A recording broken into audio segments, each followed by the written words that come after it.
Hey everyone, and welcome back to the channel. Today we're talking about domestic hamsters, and what you need to know before bringing one home. So, first things first, let's talk about how to care for these little guys. Hamsters are actually pretty low-maintenance pets, but they do need some basic care. The most important thing is to make sure they have a clean and spacious cage.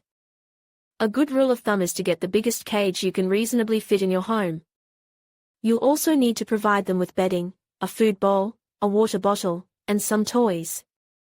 Hamsters are very active creatures, so it's important to give them plenty of opportunities to play and explore.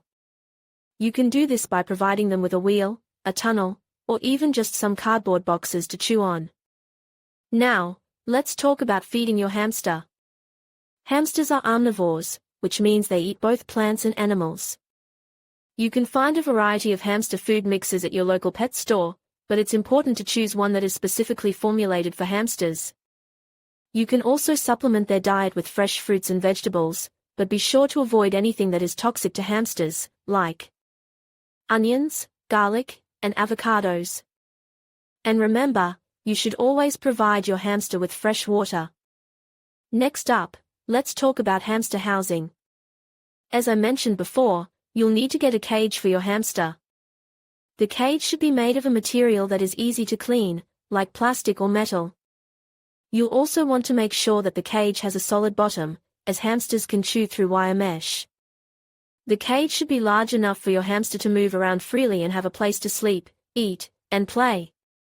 You'll also need to provide your hamster with bedding. This can be anything from paper bedding to wood shavings, but make sure it's safe for hamsters. Avoid cedar or pine shavings, as these can be toxic. Now, let's talk about cleaning your hamster's cage. You should clean your hamster's cage at least once a week, or more often if needed. Start by removing all of the bedding and toys. Then, wash the cage with a mild soap and water solution. Rinse the cage thoroughly and allow it to dry completely before putting the bedding and toys back in. You should also clean your hamster's food and water bowls daily. And that's it.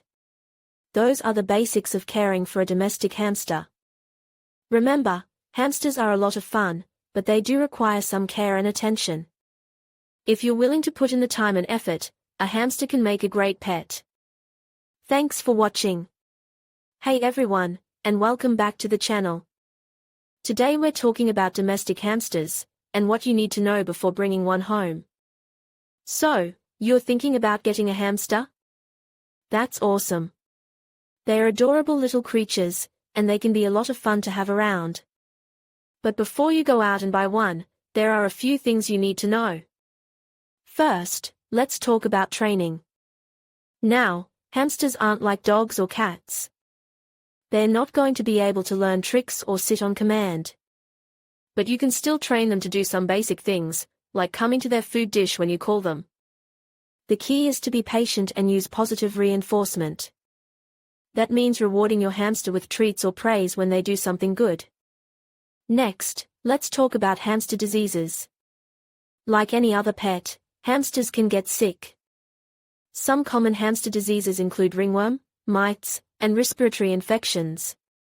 It's important to be aware of these diseases and to take your hamster to the vet if you suspect they are sick. Now, let's talk about buying and choosing a hamster. When you're looking for a hamster, it's important to choose a reputable breeder or pet store. You want to make sure the hamster is healthy and well socialized. You should also look for a hamster that's active and alert. Once you've chosen your hamster, you need to determine its sex. This is important because male and female hamsters have different needs. To determine the sex of your hamster, look at the distance between its anus and its genitals. In males, the distance is greater than in females. And that's it for today's video. I hope you found it helpful. If you have any questions, please leave them in the comments below. And don't forget to like and subscribe for more pet-related content.